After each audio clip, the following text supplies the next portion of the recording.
G'day Australia, good evening Internet, and Makadi to our friends from Zimbabwe.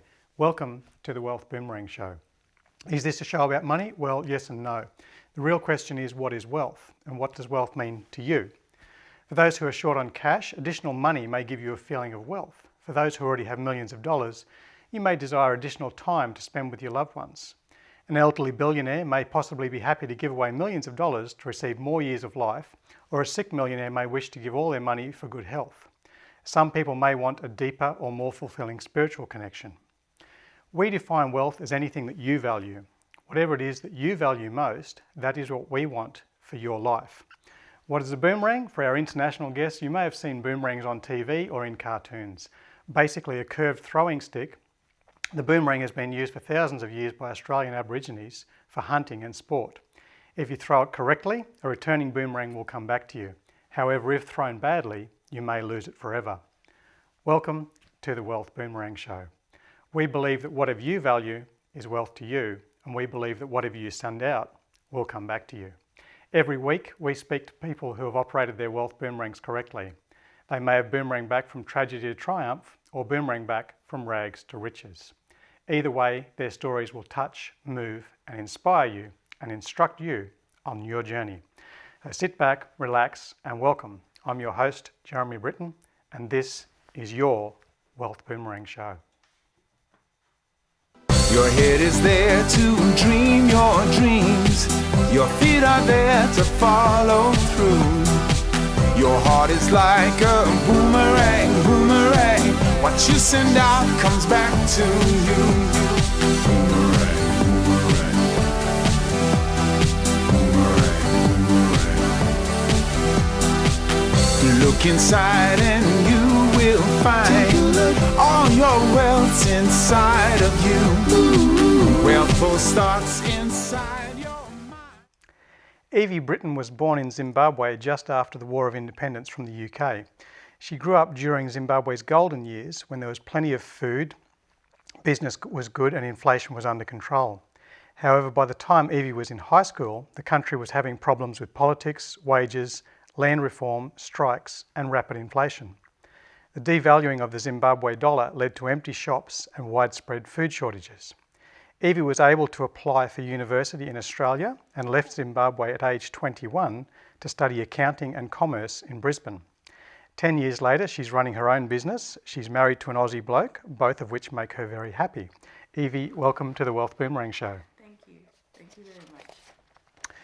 Now, according to all of our research on Zimbabwe, we know that there's some wild animals, there's some amazing things in Africa, and there's also 16 official languages in Zimbabwe. What language does your family speak at home? Well, we speak English and Shona, and we mostly mix the languages at home. So sometimes we speak what we call Shonglish, so it's kind of like a third language in between there. Kind of like Chinglish? Yes, yes, Okay. kind of like Chinglish. So sometimes if you hear us talking, we'll break from English to Shona at the same time, which can be very confusing if you've never heard it before. You know, but it's fun. It's fun. It's good. For people in Australia where there's only one language, it's very confusing. You speak Shona and English. Yes. The other languages, the 16 other languages, do you understand any of those? Yeah. Not really. I kind of can understand a bit of Ndebele, which is somewhat similar to Zulu from South Africa. That's the one with all the clicks in it. Okay. Can you teach us any? Any Ndebele or Shona? Which one? Whichever one's most amusing. All right, probably. The clicks is kind of like the gods must be crazy, like the little guy with the Coke bottle. Yes, it is, but unfortunately, I don't know all that much for me to actually say much. But I can tell you what a frog is. Okay. It's many frogs. It's amakoko. Cool. Yeah. Cool. So if people watching, just remember that word. Next time you go to Africa, you can actually know. There's some frogs over there. I imagine life in Australia is very different to life in Africa. Yes. What were some of the things that you first noticed when you came to Australia?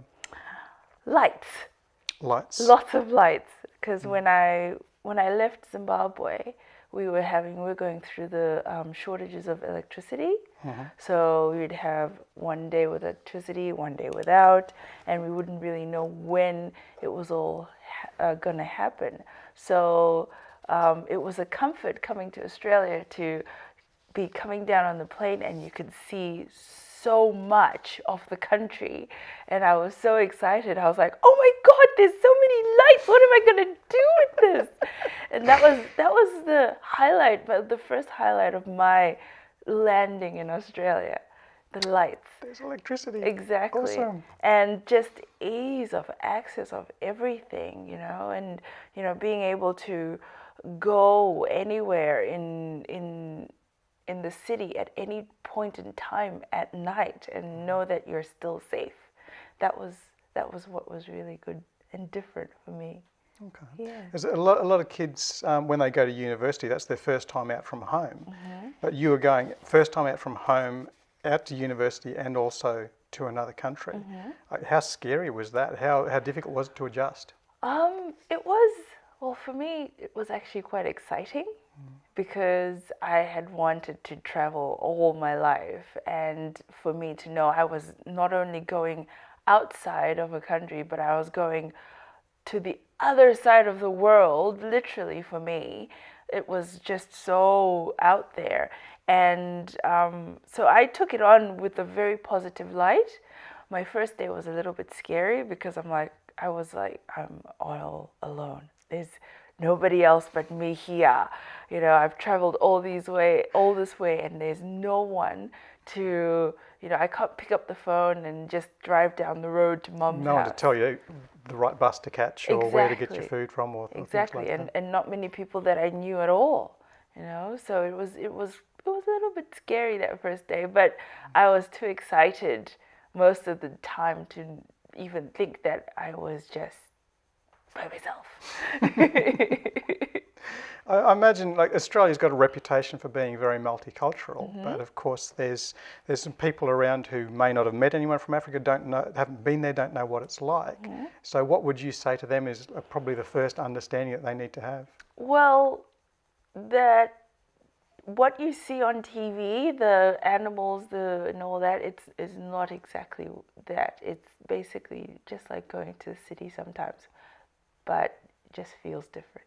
It feels different. Yeah. So you go to the shopping mall and there's lions and tigers and bears roaming around in the street? No, there's people. Okay. There's people. Just, a lot more darker people, that's all. A lot more darker people. Yeah. Okay, we're going to throw to a break. When we come back, I want to have a bit more of a chat about what you studied and how you started your business. So Awesome. we'll be back.